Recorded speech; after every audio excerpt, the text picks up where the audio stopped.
একজনের ভোট আগেই আরেকজন দিয়ে রেখে গেছে বা কোনো ভোট কারচুপি হচ্ছে এরকম কোনো সুযোগ যেন এখানে অবশ্যই না থাকে। বাংলাদেশের জনগণ বিশেষ করে আমাদের গোবিন্দগঞ্জ এলাকায় যদি কেউ আতঙ্ক ছড়াতে চায় তাহলে তারাই আসলে আতঙ্কে পড়ে যাবে, কারণ মানুষ এখন প্রচণ্ড পরিমাণে নির্বাচনমুখী, ভোটমুখী।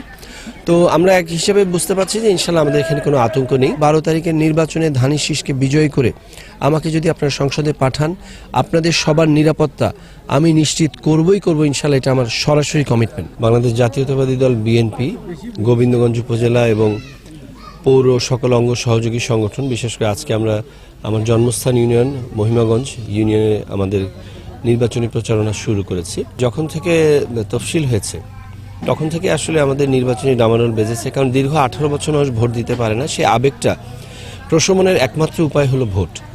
তারা যদি তাদের ভোটাধিকার প্রয়োগ করতে পারে, সে কারণে অন্তত আমাদের গাইবান্ধা 4 গোবিন্দগঞ্জ আসলে নির্বাচনী যে উৎফুল্লতা সেটা আমরা দেখতে পাচ্ছি। বাংলাদেশের জনগণ বিশেষ করে আমাদের গোবিন্দগঞ্জ এলাকায় যদি কেউ আতঙ্ক ছড়াতে চায় তাহলে তারাই আসলে আতঙ্কে পড়ে যাবে, কারণ মানুষ এখন প্রচণ্ড পরিমাণে নির্বাচনমুখী, ভোটমুখী। তো আমরা এক হিসেবে বুঝতে পারছি যে ইনশাল্লাহ আমাদের এখানে কোনো আতঙ্ক নেই। এই গোবিন্দগঞ্জ এবং গোবিন্দগঞ্জের মানুষকে নিয়ে পরিকল্পনা আছে, সেটা নিয়ে আমরা দাঁড়িয়ে দাঁড়িয়ে যাচ্ছি এবং আমরা যথেষ্ট সাড়া পাচ্ছি আলহামদুলিল্লাহ। এই গোবিন্দগঞ্জের সবচেয়ে ভারী শিল্প যেটা উত্তরবঙ্গের একটি খুব ঐতিহাসিক চিনি কল রংপুর সুগার মিলস লিমিটেড, এটা আপনার বিগত ফ্যাসিস্ট সরকারের আমলে বন্ধ হয়ে গিয়েছে এবং এর আগেও একসময় এটা বন্ধ সুগার মিল আলহামদুলিল্লাহ আমার হাত দিয়ে আল্লাহ সুবহানাহু ওয়া তাআলা চালু করিয়েছিলেন বিএনপি সরকারের সময়। যেহেতু আমাদের সেই অভিজ্ঞতা এবং কমিটমেন্ট আছে আলহামদুলিল্লাহ, আমরা ব্যর্থহীন কণ্ঠে বলতে পারি আমরা ইনশাআল্লাহ অবশ্যই এই সুগার মিলটা আমরা চালু করবো। দ্বিতীয় বিষয়, আপনি যদি আরেকটু সামনে এগুন তাহলে আমাদের কোচা শহর শিল্পনগরী যেটা আছে, ওখানে হুঁশিয়ারি শিল্প এবং পাশাপাশি অন্যান্য কিছু শিল্প আছে এবং এটা অত্যন্ত সারা বাংলাদেশের জন্য এখান থেকে অনেক সাপ্লাইজ যায় প্রোডাকশন থেকে। তো এইটাকে আমরা একটা বেসিক শিল্পনগরীতে উন্নত করতে পারি কিনা, এটার জন্য আমাদের একটা কমিটমেন্ট আছে। দ্বিতীয় বিষয় হলো, এখানে আমাদের গোবিন্দগঞ্জের প্রায় 50 থেকে 60 হাজার পোশাক শ্রমিক এবং অন্যান্য যে শ্রমিক যারা রপ্তানি যোগ্য শ্রমিক, এই শ্রমিকগুলো আমাদের বিভিন্ন বাংলাদেশের বিভিন্ন জায়গায় ছড়িয়ে ছিটে আছে। তো আমাদের এখানে আসলে ইপিজেড হলে এখানকার মানুষই এখানে একটা সুখী সমৃদ্ধ গোবিন্দগঞ্জ হবে এবং এখানে worker availability is very high.